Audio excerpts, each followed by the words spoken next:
नमस्कार दोस्तों, सीरियल साजन घर में आपका फिर से दिल से स्वागत है। आज के एपिसोड में हमने देखा एक ऐसा इमोशनल और हार्ट टचिंग मोमेंट जहां पूजा की तबीयत अचानक बिगड़ जाती है और पूरा घर उसके लिए फिक्रमंद हो जाता है। इस एपिसोड में स्ट्रेस, थकावट और फैमिली ड्रामा का परफेक्ट कॉम्बिनेशन है जो आपको एंड तक सीट से बांध कर रखेगा। हर सीन में दिख रही है परिवार की मोहब्बत, बच्चों और बिटियों का ख्याल और इमोशनल बॉन्डिंग, और हर पल एक ही सवाल दिमाग में गूंजता है, अब आगे क्या होगा। घर में अचानक हड़बड़ी मची हुई थी और हर तरफ घबराहट का माहौल था। पूजा बेहोश होकर जमीन पर पड़ी हुई थी और उसकी माँ और परिवार के सभी लोग उसे देखकर डर के मारे कांप रहे थे। कोई समझ ही नहीं पा रहा था कि अचानक ऐसा क्या हुआ कि पूजा जी की तबीयत बिगड़ गई। माँ लगातार कह रही थीं कि कुछ गंभीर नहीं हुआ है और ये सिर्फ एक्सर्शन की थकावट की वजह से हुआ होगा और बस उसे थोड़ा आराम चाहिए, लेकिन हर कोई तनाव में था। तभी किसी ने सोचा कि पानी छिड़क कर देख लें, शायद होश आ जाए। और जैसे ही थोड़ा पानी पूजा पर छिड़का गया तो वह धीरे धीरे होश में आई और पूछने लगी कि उसे क्या हुआ। उसकी माँ और परिवार के लोग राहत की सांस लेते हुए उसे समझा रहे थे कि अभी सवाल जवाब का समय नहीं है और पहले आराम करो, ठीक होने के बाद सब बातें करेंगे। उसी दौरान डॉक्टर भी आ गए और उन्होंने तुरंत उसकी जांच की। डॉक्टर ने दवाइयां लिख दी और पूछा कि क्या नाश्ता किया था और अचानक ब्लड प्रेशर लो कैसे हो गया। पूजा ने कहा कि सुबह नाश्ता किया था और डॉक्टर समझाते हुए कहती हैं कि कभी-कभी ज्यादा स्ट्रेस की वजह से भी ब्लड प्रेशर लो हो जाता है। क्या किसी बात का स्ट्रेस तो नहीं है? पूजा ने कहा कि नहीं, बस थोड़ी थकावट की वजह से ऐसा हुआ होगा। डॉक्टर ने सावधानी बरतते हुए कहा कि अपनी सेहत का ख्याल रखें और दवाइयां ले लें। पूजा ने कहा कि वह ठीक है और अब वह अपने कमरे में जाकर आराम करना चाहती है।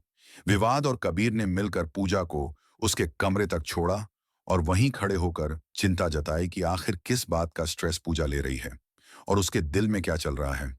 वहीं माँ कहती हैं कि पराये लोगों को इतना सिर मत चढ़ाओ कि वो घर की खुशियों में आग लगा दें, और अमृता को सलाह दी कि जब राय मांगी जाए तभी दें, नहीं तो चुप रहें। पूजा की तबीयत में सुधार देखा गया तो परिवार का तनाव थोड़ा कम हुआ, लेकिन माहौल अभी भी नाजुक था। अब फंक्शन शुरू करने की तैयारी थी, लेकिन पूजा की सेहत को ध्यान में रखते हुए निर्णय लिया गया कि शायद फंक्शन यहीं खत्म कर दें। मां ने ध्यान दिलाया कि बेटियां घर की इज्जत और परिवार की जिम्मेदारी होती हैं और उनका दुख पूरे घर का दुख होता है। बेटियों की मुस्कान घर की चमक होती है और अगर वो फीकी पड़ जाए तो पूरा घर अंधेरे में डूब जाता है। इसलिए अब कोई उदासी नहीं, सिर्फ मुस्कान बिखेरनी है और बेटियों की देखभाल करना है। पूजा को आराम करने को कहा गया और परिवार ने यह समझा कि बच्चों के लिए भी जिम्मेदारी है कि वे ध्यान रखें।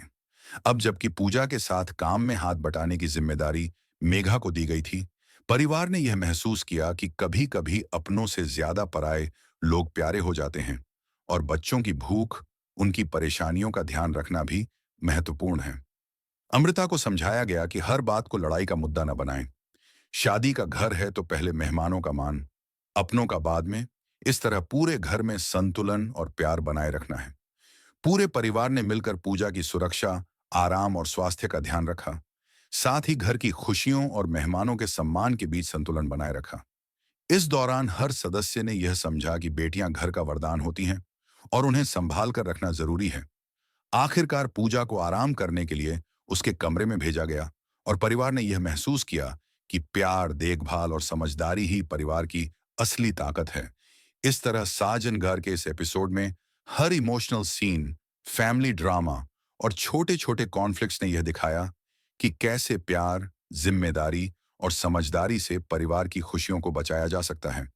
और हर मुस्कान, हर ध्यान और हर कदम इस बात की गवाही देता है कि बेटियां घर का वरदान हैं और उनका सुख सुकून ही पूरे घर की चमक है। इस एपिसोड के अंत तक व्यूअर्स के दिल में बस एक सवाल रह जाता है कि आगे इस परिवार में और क्या नाजुक और इमोशनल ट्विस्ट्स होने वाले हैं, और क्या पूजा पूरी तरह स्वस्थ होकर अपने घर और फंक्शन की जिम्मेदारियों को संभाल पाएगी।